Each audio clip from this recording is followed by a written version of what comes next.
बिस्मिल्लाहिर्रहमानिर्रहीम, अस्सलाम वालेकुम, गुड मॉर्निंग, सुबह बखैर। आप देख रहे हैं रूही एटन और मैं हूं आपकी होस्ट आसमान नौरीन। एक नई सुबह में आपको खुश आमदीद कहते हैं। कैसे हैं आप सब लोग? उम्मीद करती हूँ बिल्कुल ठीक ठाक होंगे और दुआ करते हैं आज का दिन आपका बहुत ही अच्छा गुजरे, हंसते हुए मुस्कुराते हुए खैर आफियत के साथ गुजरे। इसके साथ ही अगर मौसम की बात कर लें तो मौसम जो है आज मुल्तान का बादल छाए हुए हैं, काफ़ी खुशगवार भी हुआ है। और इसके साथ साथ जो है मौसम क्योंकि चेंज हो रहा है, तो चेंज होने के साथ जो है आपको पता है कि वायरल डिजीज़ तो हमेशा मैं बात करती रहती हूँ।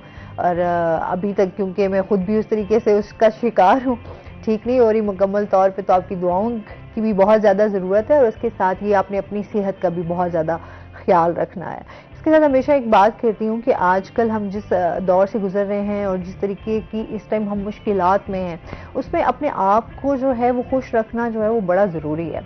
क्योंकि हम देखते हैं कि इर्द गिर्द जो है वो बहुत ज़्यादा नफ्सियाती मसाइल भी हैं, बहुत ज़्यादा टेंशनें भी हैं, लोग जो है साइकोलॉजिकल जो है वो बहुत ज़्यादा इफेक्ट हो रहे हैं।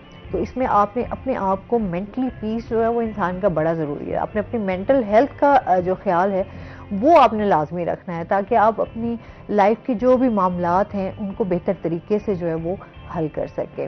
और इसके साथ ही आपको बताया कि ईद मिलादुन नबी के हवाले से भी तैयारियां चल रही हैं। माशाल्लाह से हर जगह जो है वो बड़े ही मस्जिदों को सजाया जा रहा है, घरों को सजाया जा रहा है, घरों में मिलाद भी मनाया जा रहा है। तो उसके साथ हमेशा एक मैसेज ज़रूर देना चाहूँगी कि हमने इन तमाम चीज़ों को सिर्फ एक रस्म की तौर पर नहीं लेकर चलना, बल्कि हमने हुजूर पाक सल्लल्लाहु अलैहि वसल्लम की सीरत को अपनाकर अपनी अमली ज़िंदगी को बेहतर कराना। इसमें जितना हम दुरूदो पाक जो है वो पढ़ सकते हैं वो लाजमी आप पढ़ा करें। हमारे वैसे भी मैं कहती हूँ ये हमारे ईमान का हिस्सा है, हमारे निजात का ज़रिया है। तो इसी के साथ अपने प्रोग्राम के सिलसिले को आगे बढ़ाएंगे। आज हमारे साथ जो गेस्ट मौजूद हैं उनका तारुफ करवा देती हूँ। आज हमारे साथ मौजूद हैं जी फारूक सायर साहब, हमारे साथ मौजूद हैं जो कि शायर भी हैं और पंजाब पुलिस से इनका ताल्लुक भी है, वहाँ भी ये सर्व कर रहे हैं। अस्सलाम वालेकुम, कैसे हैं आप? ठीक ठाक हैं? वेलकम करते हैं शो में आपको।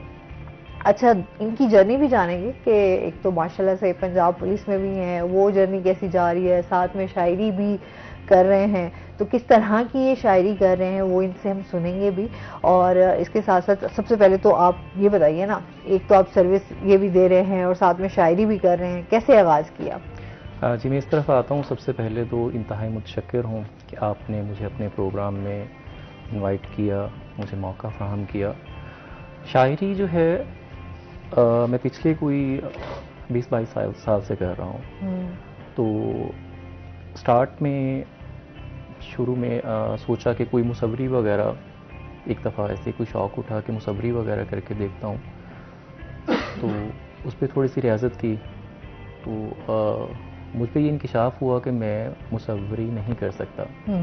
तो उसी दौरान ये इंकिशाफ भी हुआ कि मैं अच्छा शेर कह सकता हूँ। तो मैंने फिर अपना फोकस उस साइड पे किया। वैसे मैं शुरू से मेरा रुझान ज़्यादा लिटरेचर की तरफ था, तो ये फिर सिलसिला चल निकला।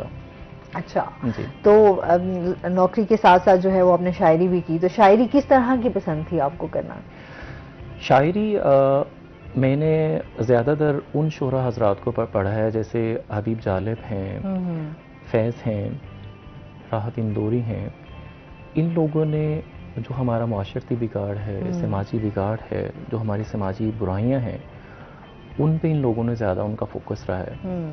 तो उस हिसाब से इन्हें पढ़ा है, तो उन्हें फॉलो करते हुए उसी किस्म की शायरी जो है वही रंग थोड़ा ज़्यादा मेरी शायरी में मुझे नज़र आता है। मैं फील करता हूँ कि वो रंग थोड़ा ज़्यादा है। सही है। तो आपने जो पहला शेर लिखा वो आज तक आपको याद है या पहला शेर लिखा था? हाँ, शेर मैंने एक स्टार्ट तो लिया था खैर पंजाबी से। पंजाबी एक रुबाही थी, अगर कहें तो मैं। हाँ हाँ श्योर, हम तो जानना चाहेंगे आपका आगाज जैसे हुआ जिस शेर से। जी, पंजाबी रुबाही थी कि लोकी किन्ने चले ने, लोकी किन्ने चले ने, रब नूं लभन चले ने। वाह। सारे कट्ठे बैठे ने ते फिर भी कल्ले कल्ले ने, ते बन के मिट्टी दा बंदिया तू मिट्टी मिट्टी करना है हुण ते कुछ ही मिट्टी उत्ते ने, बहुते मिट्टी थल्ले ने। वाह जी वाह, क्या बात है। पंजाबी रुबाई, पंजाबी शायरी का भी अपनी एक मिठास है। वैसे हम लोग अक्सर बात करते हैं कि सराइकी में लोग आजकल बहुत शायरी कर रहे हैं, लेकिन उसके साथ पंजाबी का पहले बहुत ज्यादा रुझान था, लोग पंजाबी की तरफ बहुत ज्यादा थे। जैसे हम बाबा बुल्ले शाह की भी बात करें तो उन्होंने भी पंजाबी में काफी शायरी की है। अच्छा, अभी जिस तरीके से वक्त, क्योंकि मैं कहती हूँ शायर जो है वो बहुत सारी चीज़ों को महसूस कर रहा होता है और उसको जो है वो अपने लफ्ज़ों में बयान भी कर रहा जी होता है, तो इर्द गिर्द की जो बहुत चीज़ें हम इग्नोर कर देते हैं, वो मेरे ख्याल में जो शायर होते हैं जिनका अदब के साथ बड़ा गहरा ताल्लुक होता है, वो उस चीज़ को बड़ा महसूस करते हैं। जी, ऐसे आप ही। हमारे इस मुआशरे में किन चीज़ों को ज़्यादा महसूस करके उन पे लिख रहे हैं? जी, जिस मुआशरे में हम रह रहे हैं, जैसे मैंने स्टार्ट में कहा था कि यहाँ पे हमारे समाज में मुझे बहुत सारी बुराइयाँ नज़र आ रही होती हैं, जो कि एक आम इंसान को नहीं नज़र आ रही होती हैं। एक अदीब, एक लिखारी बहुत बारीक बीनी से उसे ऑब्ज़र्व हाँ। कर रहा होता है, देख रहा होता है। तो बदकिस्मती से हम लोग आजकल जो गज़ल है, गज़ल को हम लोग रोमानवी गज़ल तो कह रहे हैं, हाँ। लेकिन जो माशरती हमारी बुराइयाँ हैं, उन्हें भी हमने इसी प्लेटफार्म से हम लोगों ने उजागर करना है। तो उसके लिए हम लोग इतना ज़्यादा नहीं लिख रहे थे। लिखा पहले गया है, बहुत लिखा गया, लेकिन आजकल एक ट्रेंड चेंज हो चुका है।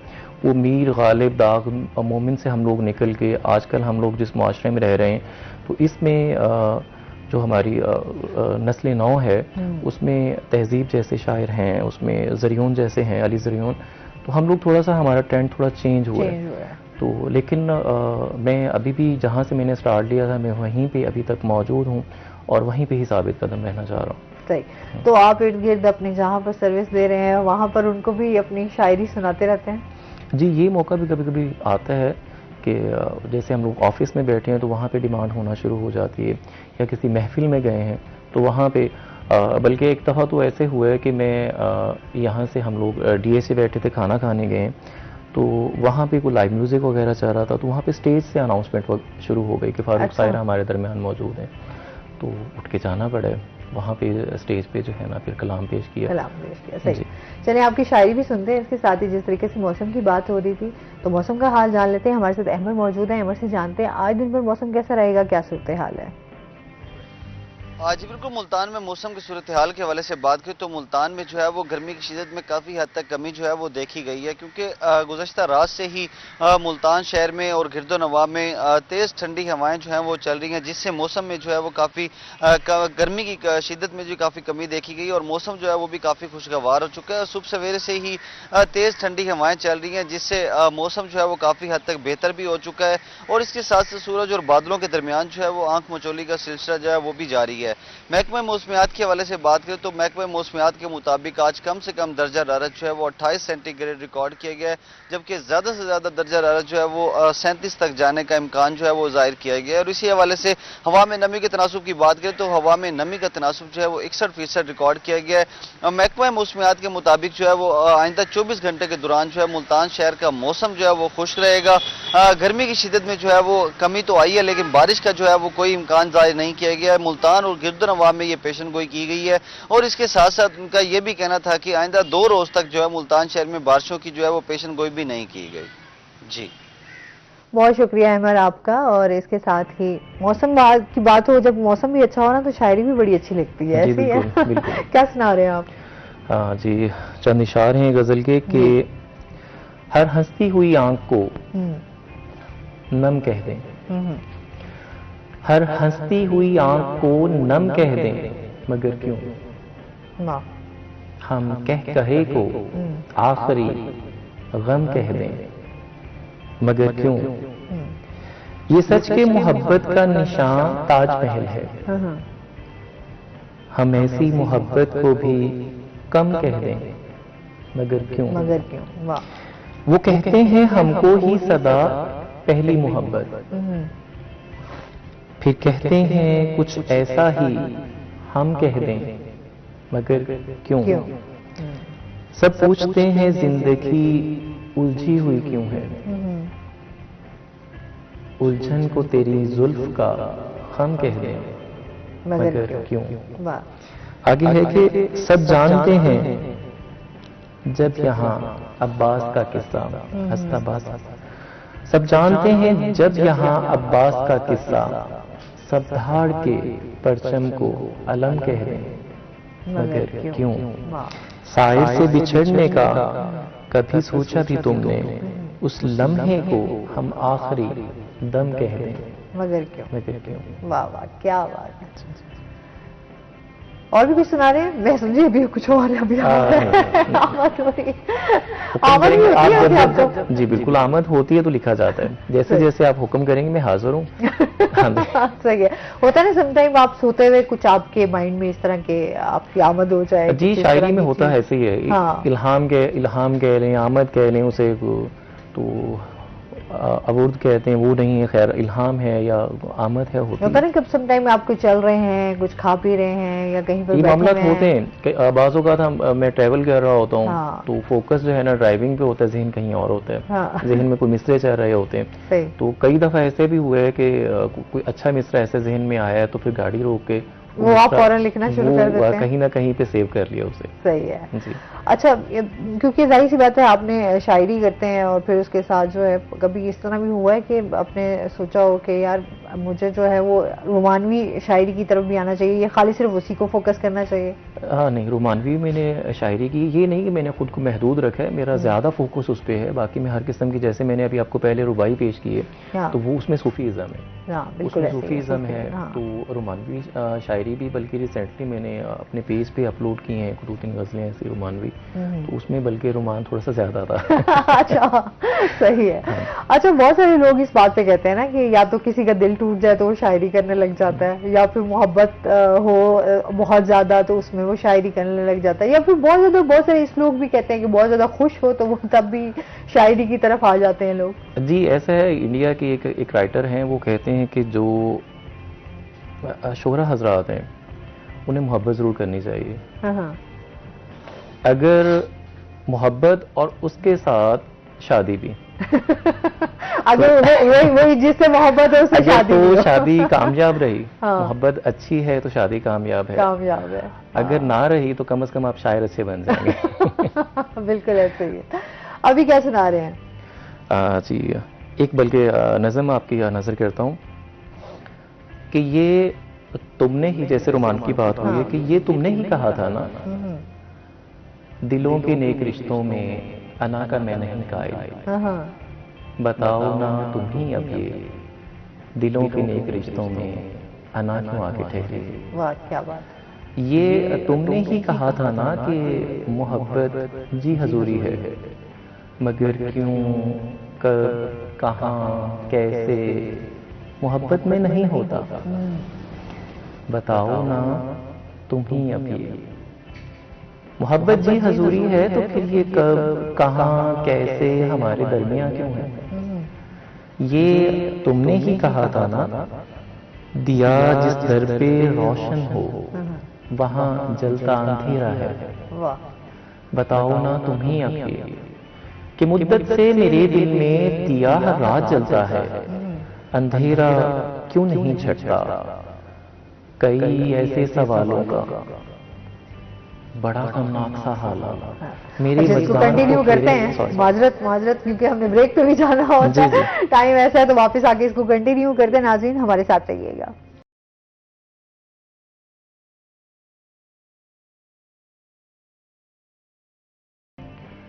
वेलकम बैक नाजरीन, और इसके साथ ही हमें ज्वाइन किया है जी हमारी रोही की रिपोर्टर हैं सुहेरा तारिक। अस्सलाम वालेकुम। वालेकुम सलाम। कैसी हैं आप सुहेरा? मैं ठीक हूँ, ठीक। आप कैसी हैं? बस मैं थोड़ी बीमार और थोड़ी ठीक। अच्छा।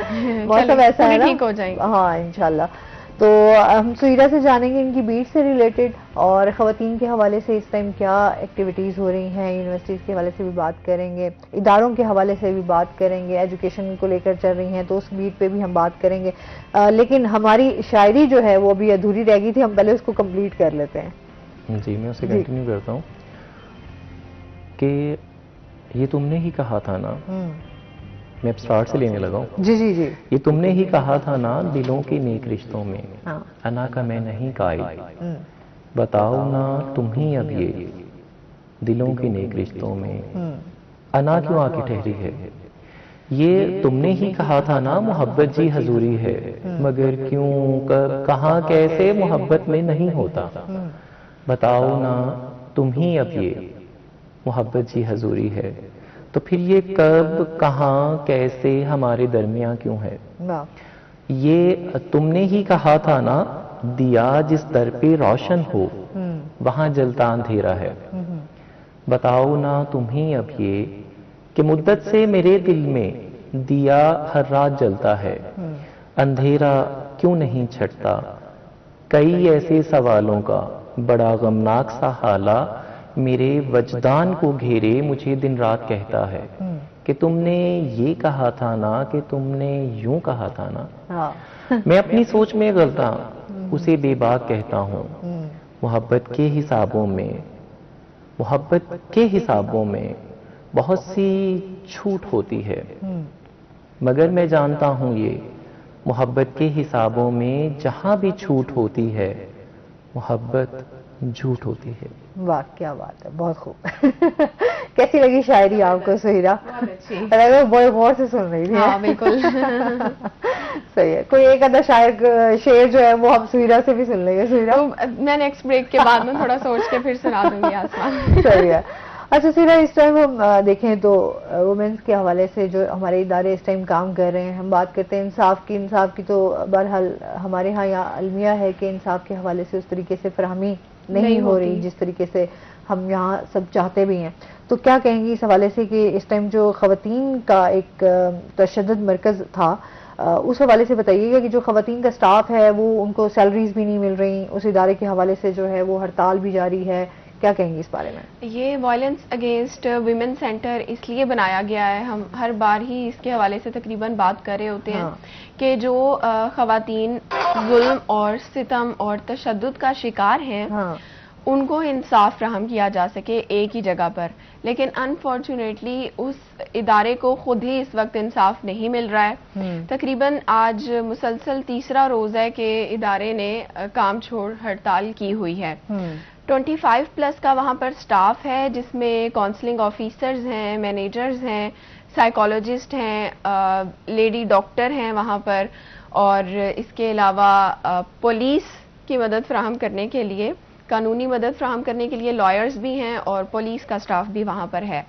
लेकिन उनकी तनख्वाहों का इस वक्त मसला चल रहा है। मुलाजमीन को 3 महीने से सैलरीज जारी नहीं की गई। उसके पीछे क्या रीज़न हो सकता है, ये अभी तक प्रॉपर सामने नहीं आया है कि क्या वजूहात हैं कि उनको सैलरीज नहीं दी गई।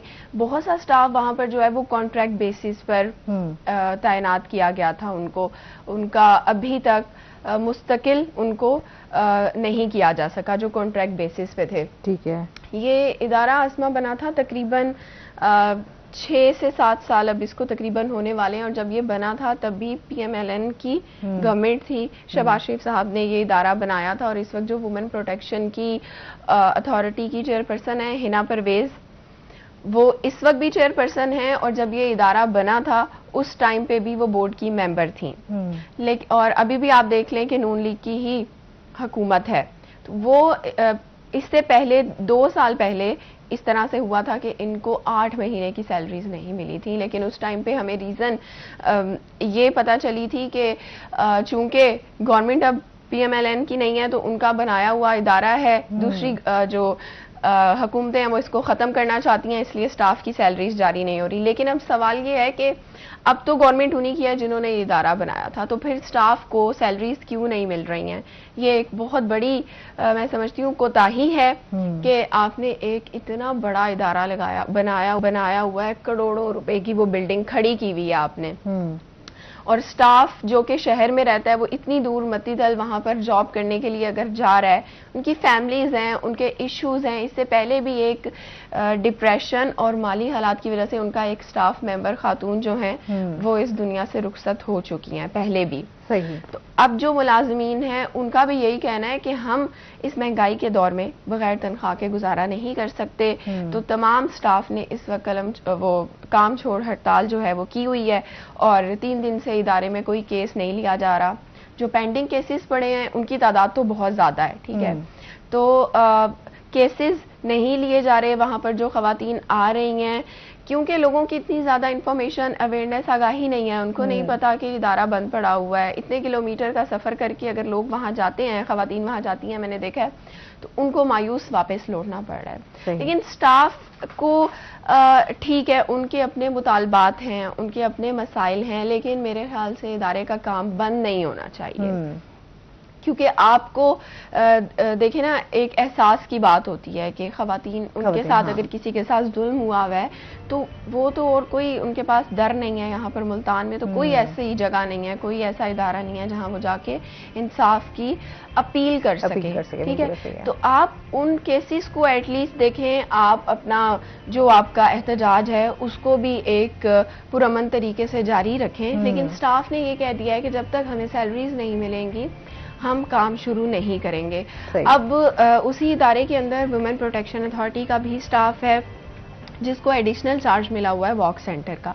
ये मैं समझती हूँ कि ऐसा इदारा है कि अगर ये बंद हो गया, अगर गवर्नमेंट ये सोच रही है कि हमारा ये इदारा उस तरह से वर्किंग नहीं करा, गो के उस तरह से वर्किंग नहीं हो रही, क्योंकि आप देखें आसमा कि इतना बड़ा इदारा बना हुआ है, पता नहीं कितने कनाल पे वो बिल्डिंग बनी हुई है और स्टाफ सिर्फ वहाँ पर 25 है, जिसमें लेडी डॉक्टर्स, वुकला, ठीक है, उनकी तादाद बहुत ज्यादा कम है, उनको प्रॉपर हायर नहीं किया गया। हमारे यहाँ ये वाकई ऐसा है, गवर्नमेंट की तरफ से जितने भी इदारे इस हवाले से बनाए जाते हैं, बड़ी बड़ी बिल्डिंग्स तो खड़ी कर दी जाती हैं, लेकिन फिर हम कहें कि वहाँ पर काम क्या हो रहा है, वहाँ पर स्टाफ कितना है, आया उस तरीके से वर्किंग जारी भी है, तो मतलब चेक एंड बैलेंस नहीं होता ना। मतलब चेक एंड बैलेंस रहे, उन तमाम इदारों के हवाले से एक्टिविटीज का भी पता चलता रहे कि आया रोज के मामलात जो हैं वो क्या चल रहे हैं, तो मेरा ख्याल में ये इदारे बेस्ट काम कर सकते हैं। लेकिन बात कहीं आ जाती है कि फिर अफसोस होता है कि इदारे बना दिए गए लेकिन काम जो है वो वहीं का वहीं है, मसाइल भी वहीं के वहीं खड़े हैं। इस पर मजीद भी बात करेंगे। नाज़रीन, अभी हमने जाना ब्रेक पे, हमारे साथ रहिएगा।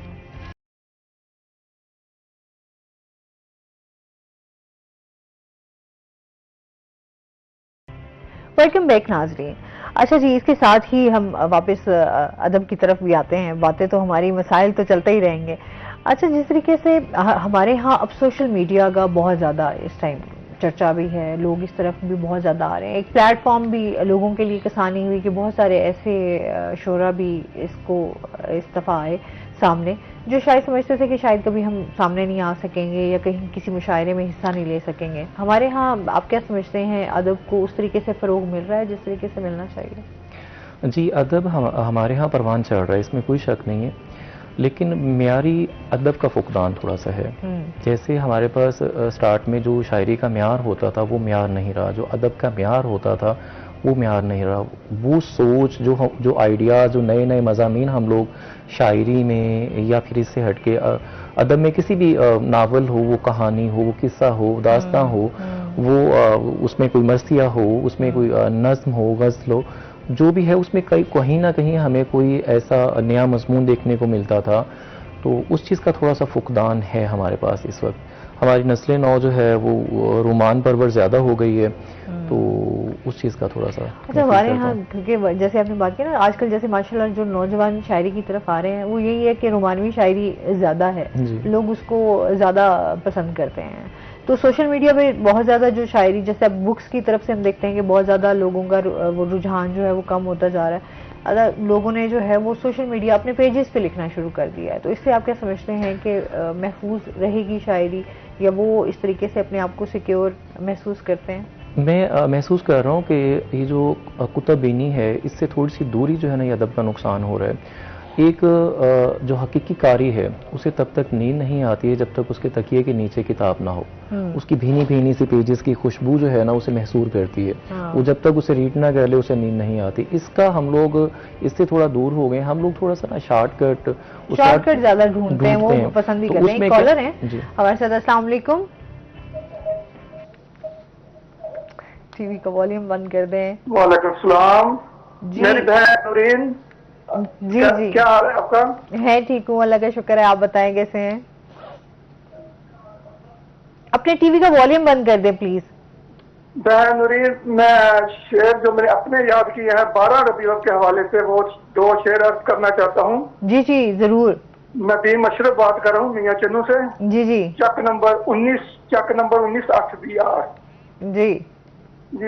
ए मोहम्मद, तेरी जुबान पे कुरान आया। ए मोहम्मद सल्लल्लाहु अलैहि वसल्लम, तेरी जुबान पे कुरान आया। देखते ही देखते दुनिया में इस्लाम आया। वो कलम जिसने नाम मोहम्मद पहली बार लिखा होगा, वो कलम जिसने नाम मोहम्मद पहली बार लिखा होगा, किस्मत वालों को ही वो मिला होगा। वाह, सुभान अल्लाह। जो मैंने अपने 12 रबीउल अव्वल के हवाले से याद किया। आप भी शायर हैं? जी मैं थोड़ी सी बहुत ही शायर कर लेता हूँ। अच्छा। और मैं आपके प्रोग्राम में आना चाहता हूँ। 28 मई 1998 को पाकिस्तान में पहला एसिड धमाका किया था और उस वक्त के वज़ीर आज़म मोहम्मद नवाज शरीफ ने कौम से मशवरा दिया था 28 मई के दिन के हवाले से, जिसे जो में तकबीर हादसा बनाया जाता है पाकिस्तान में। जी जी। और मैं भी वज़ीर आज़म पाकिस्तान को मशवरा देने वालों में शामिल था। अच्छा। वज़ीर आज़म पाकिस्तान मोहम्मद नवाज शरीफ का खत मेरे पास मौजूद है, जिसमें वज़ीर आज़म मियां नवाज शरीफ ने खत में लिखा था कि नदीम अशरफ पाकिस्तान की तरक्की खुशहाली के सफर में आपका तावन मेरे साथ जारी रहेगा। और मैं अपने गांव चक नंबर 19 बिहार, जिसकी आबादी तकरीबन 10,000 है, इस गांव का पहला नौजवान हूँ जो वज़ीर आज़म पाकिस्तान को मशवरा देने वालों में शामिल था। और मैं क्या बात है, आपको इंशाल्लाह फिर हम दावत देंगे। मियां चन्नू के जो MNA है, मियां चन्नू के MNA असलम बोतला, उसका भाई चेयरमैन अमीर बोतला, जब खत में उसके पास भी लेकर गया था चेयरमैन अमीर। ठीक है जी, आपसे इंशाल्लाह राब्ता कर लेंगे। बहुत शुक्रिया कॉल करने का। मुझे लग रहा है नदीम साहब बहुत शुक्रिया आपकी कॉल का। जी हम जो है वो मजीद आपसे शायरी सुनते हैं। जी हम बात कर रहे थे कि जो हमारी समाजी बुराइयां हैं तो चंद इशारों से हवाले से कि या रब अमीर शहर को इतनी रसाई दे, उसकी निगाह नाज को नाहक दिखाई दे। वाह। मैं चलते चलते पहुंचा हूं ऐसे निजाम में, हर शख्स ही जहां पे फरिश्ता दिखाई दे। मौला तू खुद गरीब की सुन ले दुहाइयां, या फिर गमे हयात से पक्की रिहाई दे। आगे है कि औलादे नाखलफ का तो अपने ही बाप से ऐसा सलूक है कि दरिंदा दुहाई दे। मैं चीखता रहा कि मैं कातिल हूं भाई का, काजी ये कह रहा है तू अपनी सफाई दे। माँ के इलाज का मैं करूं किससे मशवरा, बीवी तो कह रही है इधर ला कमाई दे। इदराक से परे मुझे इदराक ले गया, मजलूम इस मकाम पे जालिम दिखाई दे। अगर इसकी है कि इतने कलाम है तो दे हरफे कबूल भी, बोलूं तो मेरी खामोशी सबको सुनाई दे। मकता है कि शायद ये मुस्लिहत थी कि अब तक खामोश था, अब तेरे साथ चलना है अपनी कलाई दे। वाह वाह, क्या बात है, बहुत खूब। अच्छा आपने खुद जो है वो जब शायरी का आगाज किया तो फिर आपके उस्ताद कौन थे? हाँ जी, ये जाहिर सी बात है जब शायरी करें फिर रहनुमाई की भी जरूरत तो जी बिल्कुल है। बिल्कुल। मैं अपना रूहानी उस्ताद इकबाल अरशद साहब मरहूम 4 सितंबर को उनकी बरसी भी थी, तो उन्हें मानता हूँ। उन्होंने मेरी हौसला अफजाई भी की और प्रॉपर रहनुमाई भी की, और मैं ये एक्सेप्ट करता हूँ कि मैं आज इस मकाम पे मौजूद हूँ तो इसमें सबसे ज़्यादा हिस्सा, सबसे ज़्यादा कंट्रीब्यूशन इकबाल अरशद साहब का है। सही है। अल्लाह ताला उन्हें गरीक़ रहमत फरमाए, उनके लिए बहुत सारी दुआएं हैं। तो उनकी बेटी जो है उनके लिए भी, मदीहा के लिए, उनके लिए भी बहुत सारी दुआएं हैं। सही, माशाल्लाह। आपके भी बच्चों में भी है शौक? जी बिल्कुल है। आगे आप बिल्कुल है। घर में बेगम को भी शायरी सुनाते हैं कि नहीं सुनाते? मेरी पहली सामे वही हैं, शायरी की पहली सामे वही हैं। और बेटों को, मेरे 2 बेटे हैं अल्हम्दुलिल्लाह और एक बेटी है छोटी। अच्छा। तो वो भी जब कभी उनके कोई ऐसे कोई इवेंट होगा स्कूल में, तो वो वहाँ पे कहेंगे जी हमने अपने बाबा से शेर लिखवा के लाने, हमने वो सुनाने। अच्छा। तो उन्हें काफी इस हद तक है शौक, मतलब बच्चों में इंटरेस्ट है। जी बिल्कुल है। चलिए जी, मजीद भी इनसे जानते हैं नाज़रीन। अभी हमने जाना ब्रेक पे, हमारे साथ रहिएगा।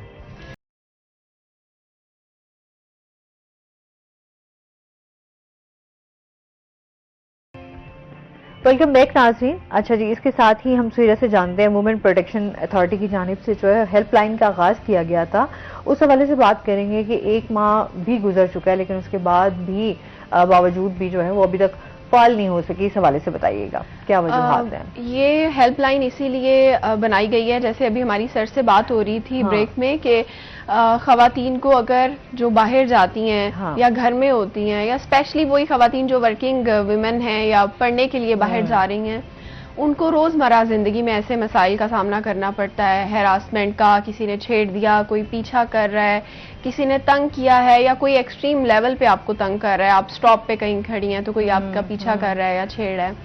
ऐसी सूरत में एक हेल्पलाइन ऐसी लाजमी होनी चाहिए कि जहां पर खवातीन फ्रीली अपना मसला बयान कर सकें, क्योंकि अमूमन ऐसे होता है कि पुलिस को कॉल करते हुए हमारी जो बच्चियां होती हैं या वो डर रही होती हैं कि पता नहीं क्या हो जाएगा। तो ये हेल्पलाइन वुमेन प्रोटेक्शन अथॉरिटी, जैसे हम पहले बात कर रहे थे कि हिना परवेज भट्ट जो चेयरपर्सन है इसकी, वो 3 से 4 विजिट, 3 विजिट तकरीबन उनके मुल्तान के हो चुके हैं। उन्होंने ये हेल्पलाइन जो है इसको इनॉग्रेट किया था, दोबारा से पॉल किया था, जो कि 1 साल पहले 2 साल पहले ये बनी हुई थी। लेकिन चूंकि वुमेन प्रोटेक्शन अथॉरिटी के यहाँ पर प्रॉपर उस तरह से ऑफिसर्स नहीं हैं जो वहाँ की वॉक सेंटर की काउंसलिंग ऑफिसर्स हैं, उन्हीं को ये इजाफी चार्ज दिया गया है, ठीक है। लेकिन उसके लिए प्रॉपर उनकी कोई ट्रेनिंग, कोई गाइडलाइन जैसा कि दी जाती है स्टाफ को कि आपके पास अगर कोई कॉल आ रही है तो आपने उसको किस तरह से लेना है, वो नहीं है। और फिर उसके बाद क्या है कि 4 बजे इदारा बंद हो जाता है, उसके बाद उनका जस्ट दूसरा स्टाफ जो है वो इदारे में मौजूद होता है। वो उस तरह से चीज़ों को नहीं देख रहे। एक चीज़ ये कि अगर हम कहते हैं कि स्टाफ कम है, उस तरह से नहीं है, लेकिन जो स्टाफ मौजूद है उसको अपनी ड्यूटीज़ प्रॉपर तरीके से अंजाम देनी चाहिए, क्योंकि हमारे यहाँ पे ख़वातीन को बहुत ज़्यादा मसाइल का सामना करना पड़ता है, डेली बेसिस पे सामना करना पड़ता है। और बहुत सी लड़कियाँ ऐसी होती हैं कि वो चुप कर जाती हैं। और आप देखें कि अगर हेल्पलाइन बनाई है तो उसको प्रॉपर फॉल होना चाहिए ताकि खवातीन को इंसाफ भी मिल सके और उनका ट्रस्ट भी इसी तरह से इदारों के ऊपर, गवर्नमेंट के ऊपर इसी तरह से बिल्ड होगा ना, जब उनको कॉल करने पे रिस्पांस मिलेगा, जब उनको इंसाफ मिलेगा। लेकिन जब उनको रिस्पांस जो है वो अच्छा नहीं मिल रहा, तो फिर मोस्टली खवातीन क्या होती हैं, वो डीमोटिवेट हो जाती हैं, वो कहती हैं कि नहीं हमें तो उस तरह से नहीं मिल रहा है। और बहुत सी बच्चियां इस वजह से, आप देखें कितने घरों में अपनी बच्चियों को पढ़ाते नहीं हैं, जॉब नहीं करने देते, उसकी क्या वजह है? ये हमारी सोसाइटी है, हमारे जो इतनी ज़्यादा सोशल इश्यूज हो चुके हैं। अच्छा, कल मैं इंस्टाग्राम पे एक पिक्चर देख रही थी कि वालिद ने जो है वो बेटी के सर पर जो है वो सीसीटीवी कैमरा जो है वो फिक्स कर दिया कि ये एक बेहतरीन तरीका है कि आप अपनी बेटी को प्रोटेक्ट कैसे कर सकते हैं। मतलब अब अगर इस तरह के हालात के लोग जो है वो काफ़ी डरे हुए हैं और बेटियों को घर से बाहर निकलना, और फिर ये हमारा मुआशरा इस तरह का हो चुका है कि बहुत ज़्यादा चीज़ें हमारी इस तरह की गंभीर होती जा रही हैं जिसमें पेरेंट्स बहुत इनसिक्योर हैं। अब तो देखें आपके यंग बच्चों को तो छोड़ ही दें, अभी जो मैट्रिक लेवल के बच्चे हैं उनको तो हम बच्चे ही कहेंगे ना, वो तो अभी प्रॉपर नौजवान भी नहीं बने हैं। वो इतना ज़्यादा सोशल मीडिया की वजह से चीज़ें देख देख के या उनको एक्स्ट्रा अवेयर हो गए और वो गलत उसमें हो चुके हैं कि वो भी अपने से बड़ी उम्र की अगर कोई खातून है, लड़की है, उसको रिस्पेक्ट देने की बजाय बदतमीजी कर रहे होते हैं। तो ये तरबियत खत्म होती जा रही है। अभी हम ब्रेक में भी बात कर रहे थे सर से कि क्राइम जिस तरीके से तेजी से फैल रहा है और जितनी मुआशरे में हमारी तब्दीलियां आ रही हैं उसकी वजह से हम सब लोग जो है वो बहुत ज़्यादा इसका शिकार भी हो रहे हैं और बुरे तरीके से हो रहे हैं। जी, ये इसमें थोड़ा ऐड करूँगा, ये जो जिद्दत होती है ना, जिद्दत, इससे हम वो किसी भी रूप में हो उसे हम लोग फौरी तौर पे एक्सेप्ट कर लेते हैं और ख़ुद पे उसे लागू कर लेते हैं। अब जिद्दत का एक पॉजिटिव फैक्टर पहलू भी होता है, नेगेटिव भी होता है, लेकिन हमारे मुआशरे में बदकिस्मती से हम जो नेगेटिव फैक्टर है वो जल्दी परवान चढ़ता है, तो उसके समरात हैं ये सारे। जैसे अभी मैम बात कर रही थी कि छोटी उम्र के बच्चे हैं, तो उन्हें बजाय कि जब उन्हें अवेयरनेस मिल रही है जिद्दत के रूप में, तो उन्हें अवेयर होना चाहिए, वो उसका नेगेटिव यानी कि यूजेज हो रहा है। क्योंकि अब इसमें थोड़ा सा एक चीज़ और भी है, बच्चे की पहली जो दर्स का है वो उसकी वालदा है, उसकी माँ है, तो शायद वहाँ पे थोड़ा सा है कि वहाँ से उसे वो दर्स नहीं मिल पा रहा, वहाँ से उसे एजुकेट नहीं किया जा रहा, वहाँ से उसे अवेयरनेस नहीं दी जा रही कि ये जो एक खातून रोड पे जा रही हैं, ये एक सिर्फ गोश्त का टुकड़ा नहीं है, ये माँ भी हैं, ये बहन भी हैं, ये बेटी भी हैं, ये बहू भी हैं। ये रिश्ते हमें बच्चों को पहले दिन से एजुकेट करना चाहिए, ये रिश्ते उन्हें समझाने चाहिए, ये बड़ा जरूरी है। हाँ जी, हाँ जी, बिल्कुल ऐसे ही है। अच्छा जी, अभी आप क्या सुना रहे हैं यहाँ पर? मैं जी एक गजल के चंद अशार जी कि तूफान दिया बुझाने बड़ी दूर तक गए, तूफान दिया बुझाने बड़ी दूर तक गए, कुछ लोग आजमाने बड़ी दूर तक गए। वाह क्या बात है।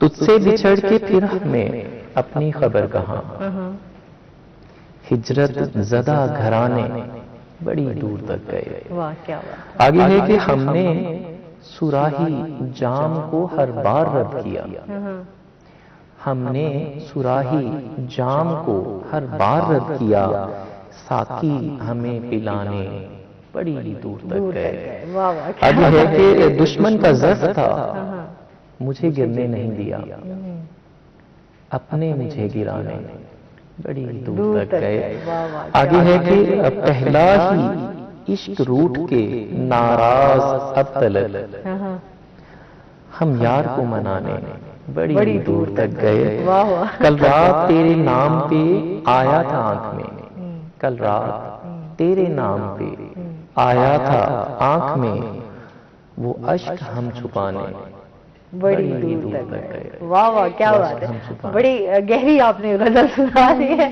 बहुत शुक्रिया आपका, बहुत अच्छा लगा आप हमारे शो का हिस्सा बने और बड़ी अच्छी शायरी भी आपने हमें सुनाई।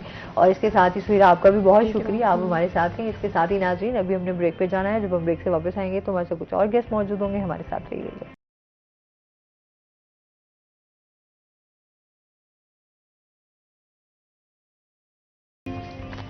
बिस्मिल्लाहिर्रहमानिर्रहीम, अस्सलाम वालेकुम, गुड मॉर्निंग, सुबह बखैर। आप देख रहे हैं रूही 10 और मैं हूं आपकी होस्ट आसमान नौरीन। एक नई सुबह में आपको खुशामदीद कहते हैं। और इसी के साथ जो है, कैसे हैं आप सब लोग? उम्मीद करती हूँ बिल्कुल ठीक ठाक होंगे। हमारे साथ जो आज गेस्ट मौजूद हैं, पहले उनका तारुफ करवा देती हूँ। आज हमारे साथ सबसे पहले मौजूद हैं जी डॉक्टर मरियम खालिद मौजूद हैं, जो कि वेटनरी डॉक्टर हैं। अस्सलाम वालेकुम, कैसे हैं आप? ठीक ठाक हैं? वेलकम कहते हैं अपने शो में आपको। और इसके साथ ही हमारे साथ जो दूसरे गेस्ट मौजूद हैं वो है जी मोहम्मद उस्मान, जो कि फिटनेस ट्रेनर है। अस्सलाम वालेकुम, कैसे हैं आप? ठीक ठाक हैं? वेलकम कहते हैं आपको। अच्छा जी, आज हम जो बात करने जा रहे हैं, हम लाइव स्टॉक पे बात करेंगे। इस टाइम फार्मिंग के हवाले से भी बात होगी, जानवरों की फलाह बहबूद के लिए क्या काम किया जा रहा है, किस तरीके से उनकी टेक केयर की जा सकती है, और हमारे यहाँ जो है जानवरों का, मवेशियों का ख्याल जो है, जिस तरह जो लोग जिन्होंने अपने फार्म बनाए हुए हैं वहाँ पर किस तरीके से टेक केयर कर सकते हैं, इलाज के हवाले से बीमारियाँ क्या क्या हैं, क्या एहतियाती तदाबीर इख्तियार करनी चाहिए, उनका ट्रीटमेंट क्या हो सकता है। तो ये तमाम चीज़ें हम अपने प्रोग्राम में जानेंगे। और साथ ही जिस तरीके से मैंने अपने प्रोग्राम के स्टार्ट में बात की थी कि हमारे यहाँ जो मेंटल हेल्थ है वो बहुत ज़्यादा इम्पॉर्टेंट है, जहाँ पर हम बहुत ज़्यादा हम कहते हैं कि फ़िज़िकल एक्टिविटीज़ हमारी होनी चाहिए, किस तरीके से हम अपने आप को फिट रख सकते हैं। एक तो आपका एक बॉडी भी और उसके साथ साथ आपका माइंड भी, ये दोनों जो हैं वो बहुत ज़्यादा इम्पॉर्टेंट हैं हमारी सेहत को लेकर। तो जहाँ आप अपनी डाइट किस तरीके से उनका डाइट का ख्याल रख सकते हैं, जिस तरह से अब मौसम भी चेंज हो रहा है तो हमें कौन सी ग़िज़ाओं का इस्तेमाल करना चाहिए जिससे हमारा जो है वो लाइफस्टाइल हेल्दी हो सके। सबसे बड़ी बात यही आती है हमारे यहाँ कि हम अपने लाइफस्टाइल को कैसे चेंज करें। तो ये हम जानेंगे कि किस तरह की कौन सी ऐसी एक्सरसाइज हैं जो आपके जहनी तनाव को कम कर सकती हैं, आपके माइंड को हेल्दी रख सकती हैं, और इसके साथ ही आप अपने आप को किस तरीके से फिट रख सकते हैं। तो सबसे पहले तो हम इस टाइम जो फार्मिंग के हवाले से बात कर लेते हैं मरियम, कि किस तरीके से जानवरों की फलाह बहबूद के लिए जो है वो काम किया जा रहा है। Thank you so much for having me in your program. It's been a great opportunity for me to represent myself on the behalf of my department, livestock department. अच्छा, फार्मिंग की आपने बात की, तो फार्मिंग अगर हम बड़े जानवरों की बात करें तो उसमें 2 टाइप्स की फार्मिंग है मेन, एक डेयरी फार्मिंग और सेकंड नंबर पे फैटनिंग। ठीक है। अगर हम डेयरी फार्म की बात करें, मतलब दोनों की अगर हम बात करें कंपैरेटिवली, तो ये एक बहुत, इसको स्टार्ट करने से पहले बहुत हर पैरामीटर को इसको देखना पड़ता है। स्टार्टिंग ऑफ बिल्डिंग से लेके जहाँ पे आपने लैंड आपने सोचा है कि जहाँ आपने फार्म बनाना है, उस लैंड की इवन सॉइल की आप सैंपलिंग करवाएंगे, वहाँ का पानी कैसा है उसकी आप सैंपलिंग करवाएंगे, क्योंकि पानी इज द मतलब water is the most important thing in animals health. क्योंकि दूध का जो दारोमदार है ना, अगर आप स्पेसिफिकली डेयरी फार्मिंग कर रहे हैं तो दूध का जो है वो दारोमदार है पानी पे। जितना साफ पानी होगा, जितना अच्छा और वाफिर पानी होगा, उतनी ही उनकी हेल्थ भी अच्छी रहेगी और दूध की प्रोडक्शन भी ज्यादा होगी। तो ये हो गया। फिर फार्म की कंस्ट्रक्शन के हवाले से कि उसकी डायरेक्शन कैसे रखनी है, फार्म की कंस्ट्रक्शन के हवाले से डायरेक्शन इस तरह से हो कि वेंटिलेटेड हो प्रॉपर, और उसकी हर पैरामीटर को आपने कवर करना है कि हवा की डायरेक्शन कैसे हो, साउथ टू नॉर्थ लेके इस तरह से डायरेक्शन बनानी होती है। देन दीवारें अगर आप बना रहे हैं, प्रेफरेबली कोशिश की जाती है कि बांस की दीवारें हों फार्म वगैरह में, क्योंकि हवा की वेंटिलेशन हो। लेकिन अगर ईंटों से भी बना रहे हैं, सीमेंट ईंट से, तो दरमियान में सुराख लाजमी रखे जाते हैं कि वेंटिलेशन प्रॉपर हो। फिर जो वाटर ट्रफ्स और फीड ट्रफ्स बनाए जाते हैं वो भी इतने कैपेशियस होने चाहिए कि जानवर इजीली जो है वो उनको उनकी रसाई हो खुराक तक, पानी तक, और बिल्कुल इस तरह से ना हो कि वो भगदड़ मच जाए जानवरों की खुराक के दौरान, पानी के दौरान आपस में टक्कर लग जाए उनको, इस तरह का भी ना हो।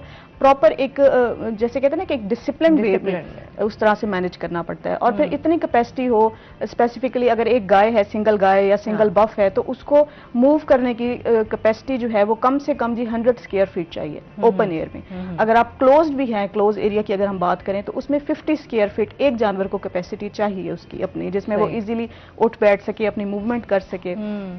ये सारी चीजें हैं। इसके अलावा फिर ईच एंड एवरीथिंग, पानी अब जिस तरह से है, साफ और ताज़ा पानी होना चाहिए हर वक्त। दिन में 2 से 3 बार उस फार्म पे अगर है तो वो जो है वो चेंज करना चाहिए पानी, दिन में 2 से 3 बार।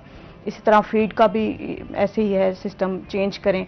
ये ना हो कि फीड काफी टाइम से फीड पड़ी हुई है तो वहीं पे उसको फंगस लग गई है या वो खराब होने लग गई है, तो जाहिर है वो जानवर इनटेक करेगा तो ऑटोमेटिकली वो बीमार होगा, वो उसकी तरफ जाएगा, डिटेरियोरेशन की तरफ। तो ये कुछ चीज़ें बहुत इंपॉर्टेंट है। इसी तरह फिर जो है अगर हम बात करते हैं कि जानवर का, जब हम मिल्किंग जानवर है उसका हम दूध धो रहे हैं जिस टाइम, तो उस टाइम बहुत ही ज़्यादा सैनिटेशन मैटर करती है। वो जो कर रहा है मिल्किंग प्रोसेस वो भी अच्छी तरह अपने सैनिटेशन का ख्याल रखेगा, और जो जानवर है उसकी भी प्रॉपर जो है वो सैनिटेशन का ख्याल रखा जाएगा। फिर ये भी होता है कि जैसे जानवर का दूध धो दिया है तो ये एक पॉलिसी, एक रूल है कि उसको फौरन आपने फिर बैठने नहीं देना जानवर को। सही। आधा घंटा वो जानवर खड़ा रहे, जब उसका मिल्किंग प्रोसेस हो गया उसके बाद आधा घंटा खड़ा रहे, क्योंकि जो उसको टीट्स होते हैं ना वो ओपन होते हैं आधे घंटे तक। अगर वो उसी पोजीशन में बैठ जाएगा तो फिर क्या होगा कि जाहिर है जर्म्स है वहीं पे, उसने यूरिनेशन किया है, उसका वो डेफिकेशन वगैरह है, तो वो सारा जो है वो उसके अंदर चला जाएगा, उस टीट्स के अंदर से जर्म्स उसके अंदर चले जाएंगे और वो जो है वो उसका अडर है वो इफेक्ट हो जाएगा। जो मेन पार्ट है जहाँ से दूध आ रहा है वही अगर इफेक्ट हो गया तो वो डेयरी फार्मिंग का तो सारा सेंस ही खत्म हो जाता है कि जिस पर्पस के लिए आप कर रहे हैं फार्मिंग। तो ये चीज है कि ये छोटी छोटी चीजें हैं। दूसरे बायोसिक्योरिटी मेजर्स अगर हम बात करें, अब उसमें क्या होता है कि ये भी मतलब एक रूल है, एक पॉलिसी है कि अगर एक फार्म है ना तो दूसरा फार्म अगर किसी ने बनाना है उसके करीब, तो एटलीस्ट 100 मीटर्स का डिस्टेंस होना चाहिए 2 फार्म्स के दरमियान, क्योंकि यह बीमारियां ना फैलें, ट्रांसपोर्टेशन व्हीकल्स के थ्रू या आने जाने के थ्रू ये बीमारियां ना फैलें, स्प्रेड ना हो। तो इसके अलावा प्रॉपर ड्रेस कोड, जो भी कोई आउटसाइडर अगर विजिट कर रहा है या इवन उस फार्म का जो मैनेजर हैं या उनका स्टाफ है जो भी, तो वो भी अपना ड्रेस कोड वगैरह जो है स्पेसिफिक रखें जो एंटर होने के लिए वो यूज करें। इसके अलावा फुट बाथ यूज करें, वो उसमें प्रॉपर सैनिटेशन हो, डेटोल वगैरह का इस्तेमाल हो, उसके थ्रू वो अंदर आए, फिर वापस जाते हुए चेंज करें। ये फिटनेस के हवाले से बात करें, जहनी तनाव हमारे यहाँ बहुत ज़्यादा होता जा रहा है, फिजिकल एक्टिविटीज़ भी नहीं है, गेम्स भी नहीं है, अच्छा उस तरीके से प्रॉपर हम जिम भी नहीं जाते, एक्सरसाइज भी नहीं करते, बहुत सारे मसला हैं, टाइम मैनेजमेंट, टाइम का भी हमारा जो है ना वो बड़ा मसला है। तो इस हवाले से क्या कहना चाहेंगे आप?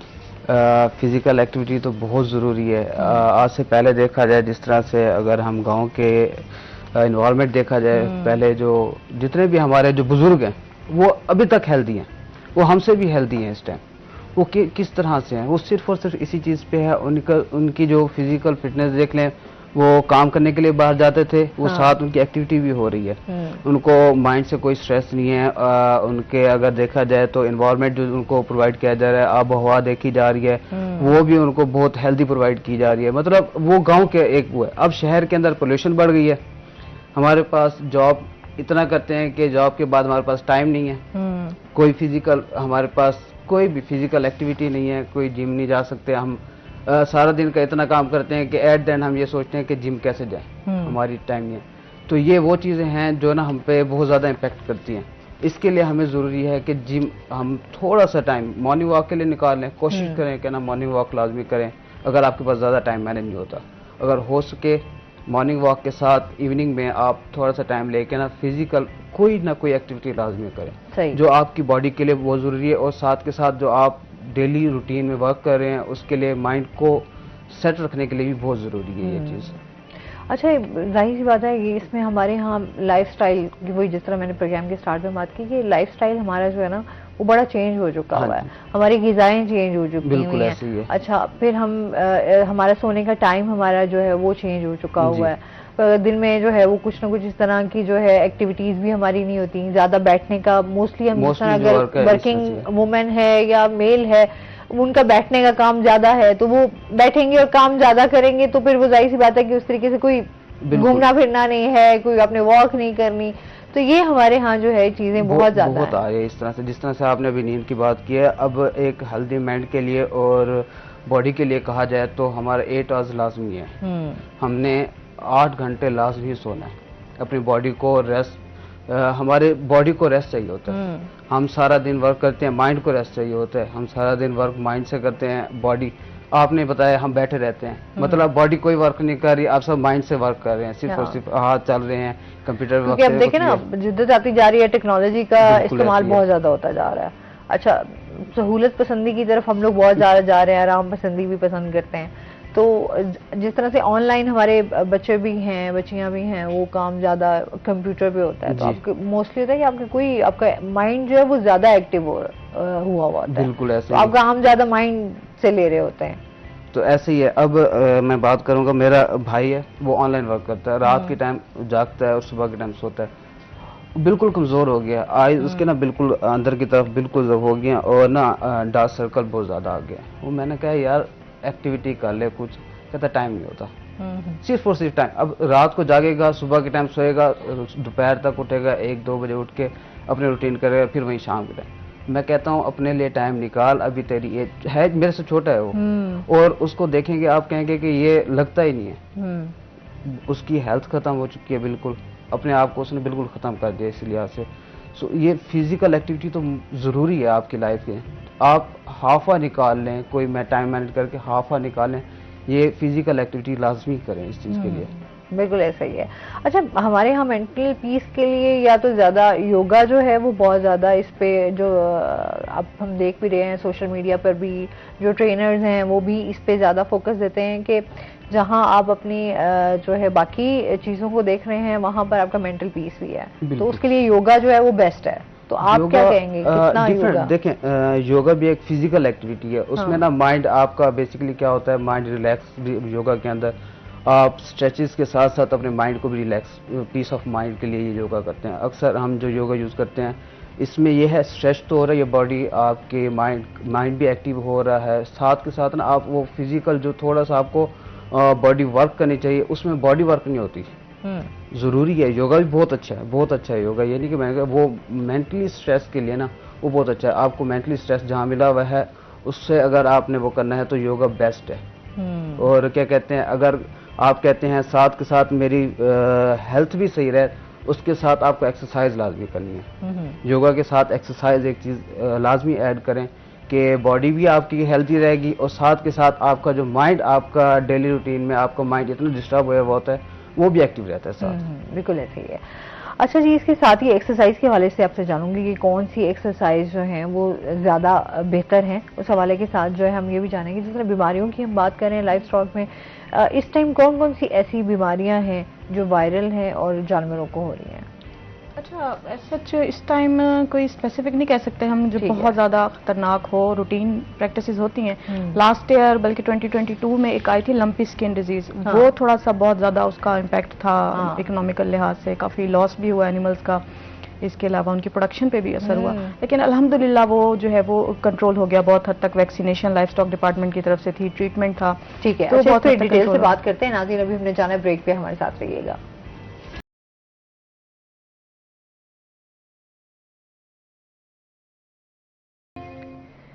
वेलकम बैक नाज़रीन। जी, हम बीमारियों के हवाले से बात कर रहे थे कि जानवरों को कौन कौन सी बीमारियां जो हैं वो हो सकती हैं। जी जी, अच्छा, नॉर्मली जिस तरह आजकल सीजन चल रहा है उसमें हमारे पास वैक्सीनेशन अवेलेबल है। ब्लैक क्वार्टर एक डिजीज़ है लार्ज एनिमल्स की। इसके अलावा मुर्गियों की बात करें तो रानीखेत बहुत कॉमन एक बीमारी है, उसकी भी वैक्सीन हम कर रहे हैं। तो अल्हम्दुलिल्लाह ऐसा कोई केस बनता नहीं है कि जिसमें कोई ज़्यादा आउटब्रेक हो, कोई ज़्यादा तादाद में। तो अगर प्रॉपर वैक्सीनेशन हो जाती है वो हम इंश्योर करते हैं कि 100% वैक्सीनेशन हो जाए। सही। तो जब वो वैक्सीनेशन हो जाती है तो ऑटोमेटिकली जो है वो डिजीज़ प्रिवेंशन हो जाती है, तो डिजीज़ आउटब्रेक ऐसा होता नहीं है। तो वो टाइम टू टाइम हमारे पास जैसे वैक्सीन होती है वो चल रही होती है। कॉमन जो हम सर्विसेज प्रोवाइड करते हैं अपनी डिस्पेंसरीज में, जो हर तहसील लेवल पे, हर मतलब यूनियन काउंसिल लेवल पे डिस्पेंसरीज हमारी हैं, वेटरनरी डिस्पेंसरीज, वहाँ पे ट्रीटमेंट की फैसिलिटी भी है, वहाँ पे वैक्सीनेशन की फैसिलिटी भी है, डिवर्मिंग भी है। डिवर्मिंग का यही होता है कि डिवर्मिंग हर 6 महीने बाद या 1 साल के बाद एनिमल्स को लाजमी कराएं, क्योंकि उनके पेट में अगर कीड़े हो जाएं तो फिर वो उस तरह से खुराक भी कम कर देते हैं लेना, फीड इनटेक कम हो गई, उसके अलावा उनकी जो है वो पानी का पीना भी वो छोड़ देते हैं, और साथ ही साथ जो है बहुत कमज़ोर हो जाते हैं। और जैसे वो कमज़ोर होंगे अल्टीमेटली जो है वो उसका मिल्क प्रोडक्शन पे इम्पैक्ट पड़ेगा, और अगर आप मीट प्रोडक्शन के लिए भी बढ़ा रहे हैं तो जाहिर है वो गोश्त उसका नहीं होगा, उस पर भी इफेक्ट होगा। तो ये 3-4 चीज़ें लाजमी हैं। अगर जो फार्मर्स हैं हमारे लाइफ स्टॉक फार्मर्स, अगर वो इन चीज़ों पर जो है वो अमल कर लें, इन चीज़ों को वो है टाइम टू टाइम मोनिटर कर लें, स्पेसिफिकली 2-3 चीज़ों का ख्याल उन्होंने खुद रखना है, बैलेंस डाइट और साथ साफ पानी, ये 2 चीजें हैं, और सैनिटेशन, सफाई तो बहुत ज्यादा जरूरी है। तो ये चीजें हैं, अगर ये वो कंट्रोल कर लेते हैं, बाकी फिर वैक्सीनेशन हमारी रिस्पॉन्सिबिलिटी है, डिवर्मिंग हमारी रिस्पॉन्सिबिलिटी है, और ट्रीटमेंट हमारी रिस्पॉन्सिबिलिटी है। ये चीजें अगर कवर हो जाती हैं तो 99% जो है वो इंशाल्लाह बीमारी नहीं आती। तो मेन इसमें हम दोनों का म्यूचुअल मतलब कॉपरेशन है, डिपार्टमेंट का भी और इदारे का भी और फार्मर्स का भी। तो इस तरह से है। तो बाकी जो है वो इसके अलावा जो अभी आपके इदारे की तरफ से आप जिस तरह से काम कर रहे हैं, तो क्या लाइफ स्टॉक के हवाले से क्या प्लान्स हैं, क्या प्रोजेक्ट्स हैं? जी, सीएम साहिबा ने अभी रिसेंटली 2 प्रोजेक्ट्स जो है वो अनाउंस किए हैं। उनका बड़ा अच्छा मतलब इनिशिएटिव है, इस हवाले से अच्छा विजन है। तो उसमें एक प्रोजेक्ट जो है वो तो स्पेसिफिकली साउथ पंजाब के लिए है। साउथ पंजाब की गरीब बेवा खवातीन और मुतलका खवातीन, उनके लिए है जो उनको बड़े जानवर दिए जाएंगे, गाय और भैंस मुफ्त दिए जाएंगे, और एक जानवर की आप समझ लें कॉस्ट जो है वो 2 लाख रुपए है। तो ये पूरा जो प्रोजेक्ट है तकरीबन 2 अरब से ज्यादा इस पे जो है वो इन्वेस्टमेंट है गवर्नमेंट की तरफ से। तो एक जानवर की इतनी, और ये डिस्ट्रिक्ट वाइज है, हर डिस्ट्रिक्ट में मतलब 913 जानवर हर डिस्ट्रिक्ट में जो डिस्ट्रीब्यूट किए जाएंगे। अब वो जानवर जो है वो प्रेग्नेंट भी हो सकता है, नॉन प्रेग्नेंट भी हो सकता है at the time of distribution. तो फिर ये एक देखिए आप कितना बड़ा एक ये रिलीफ है उस गरीब बेवा खातून के लिए कि जिसका कोई और जरिया माश नहीं है, तो उसको कितनी हेल्प हो जाएगी इससे। वो उसका दूध बेच भी सकती है, तो जाहिर है वो फिर प्रेग्नेंट अगर जानवर है तो जो उसका आगे काफ है या मेल या फीमेल, उसको आगे वो ग्रो भी कर सकते हैं। तो मतलब ये एक नस्ल है, एक लाइफ स्टॉक से मुराद वही कि एक जिंदा एक जीती जागती जो है वो एंटिटी उनकी चीज़ है उनके पास, तो वो उसको फर्स्ट जो है वो आगे प्रोलिफरेट होनी है। अच्छा, क्या प्रोसीजर है? क्योंकि जाहिर सी बात है जो इस तरह की खवातीन जो हैं वो किस तरीके से जो है वो ले सकती हैं, ये भी थोड़ा सा जी। प्रोसेस इसका ये है कि सबसे पहले तो ये है कि वो रिहायशी पंजाब की होनी चाहिए, ठीक है। तो उसके अलावा जो उसका मोबाइल नंबर है वो उसके अपने नाम पे रजिस्टर होना चाहिए, ठीक है, और उसके पास उसका नेशनल ID कार्ड होना चाहिए ओरिजिनल, सही। और उसके अलावा वो सिंपल उसने जो है वो 8070 पे मैसेज करना है अपना ID कार्ड नंबर लिख के। नेक्स्ट उसको जो है वो फिर मैसेज आएगा कि वो रजिस्टर है या नहीं। अब वो रजिस्टर इस तरह से होता है कि हमारा जो सेटअप है ना 9211 हमारा एक ऑफिशियल नंबर है। जो भी हमारे पास डेली की बेसिस पे केसेस आते हैं तो हम उसको ऑब्वियसली रिटर्न तो करते ही हैं मैनुअल फॉर्म में, साथ ही साथ हम उसको एक ऐप के थ्रू अपलोड करते हैं। तो वो सिस्टम में फीड हो गया, वो हायर अप सेक्रेटरी लेवल तक, CM लेवल तक, वो हर कोई मतलब वो उसको देख सकता है डैशबोर्ड पे।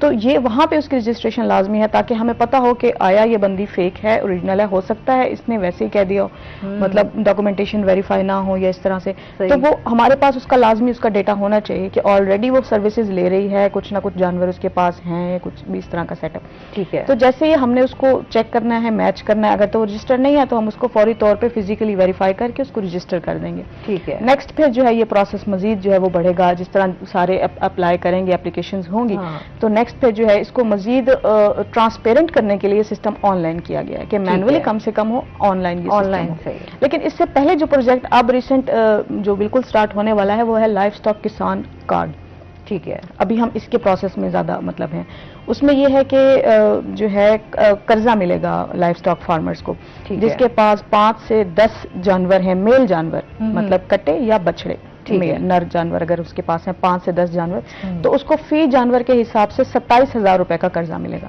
ठीक है। और सपोज अगर 5 जानवर हैं तो 1,35,000 उसको मिलेगा, अगर 10 जानवर हैं तो 2,70,000, मतलब 1,35,000 से 2,70,000 तक की वो कर्जा उसको मिलेगा। 4 माह के लिए कर्जा मिलना है और जो 5वां मंथ होगा उसमें कर्जे की वापसी होगी। और ये बिल्कुल इंटरेस्ट फ्री, मार्कअप, अच्छा इंटरेस्ट फ्री, बिल्कुल इंटरेस्ट फ्री है। इस ठीक पे है। जो भी इंटरेस्ट होगा या उस पे प्रॉफिट होगा सपोज, वो गवर्नमेंट खुद बेयर करेगी, फार्मर्स को बिल्कुल फ्री ऑफ कॉस्ट उस तरह से मिलेगा। ठीक है। और ये कर्जा 4 माह का है? हाँ जी, 4 माह का, 4 माह के बाद आपने वापस करना है। 5th मंथ इसकी वापसी है। अच्छा, ठीक अब है। उसके लिए ये चीज नहीं है कि इनको रकम इन कैश नहीं मिलेगी, इन हैंड नहीं मिलेगी। अच्छा, उसका जब कार्ड बनने का भी एक प्रोसेस है, वो मैं थ्रू आउट सारे कुछ 8-10 स्टेप्स हैं, वो मैं जल्दी से बता देती हूँ। उसमें सबसे पहले वही तरीका है कि जो अहल है इस चीज के लिए वही उसका नंबर रजिस्टर होना चाहिए, ठीक है। उसके अपने नाम पे रजिस्टर हो, उसके पास नेशनल ID कार्ड हो, सही।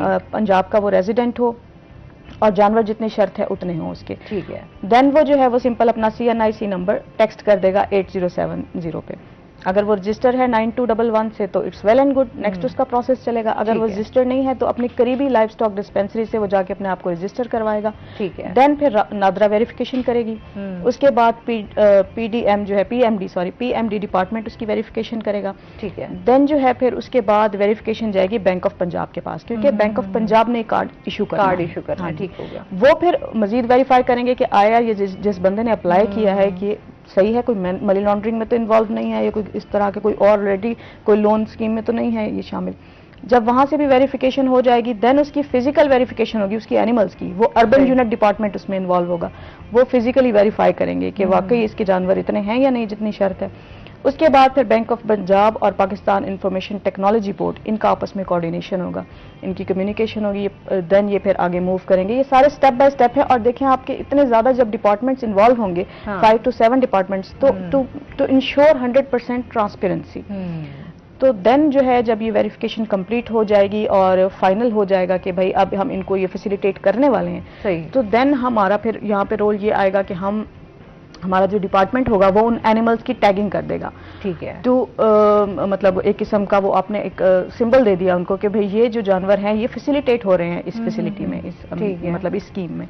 तो टैगिंग के बाद नेक्स्ट जो है वो प्रोसेस स्टार्ट हो जाएगा कार्ड के हवाले से। फिर कार्ड डिलीवर हो जाएगा उस बंदे तक सारा, जब ये पूरा प्रोसेस हो जाएगा। डिलीवरी के बाद डिस्पर्समेंट ऑफ लोन हो जाएगी। ठीक है। देन जो है फिर ये स्पेसिफिक शॉप्स भी रजिस्टर होंगी जहां से एनिमल फीड मिलती है। बेसिकली ये फीड के लिए है लोन, फीड के लिए लोन है। सपोज जैसे मिनरल मिक्सचर हैं एनिमल्स के लिए, साइलेज है, वंडा है, ये जहां से शॉप्स से मिलते हैं वहां वो रजिस्टर होगा। मतलब अब फार्मर को कार्ड मिल गया तो फार्मर उस शॉप पे जाएगा, वहां से परचेज करेगा और वहां से ट्रांजेक्शन उसकी हो जाएगी। ठीक है। इस ट्रांजैक्शन का डेटा फिर जाएगा पाकिस्तान इंफॉर्मेशन टेक्नोलॉजी बोर्ड के पास, वहां शेयर हो जाएगा।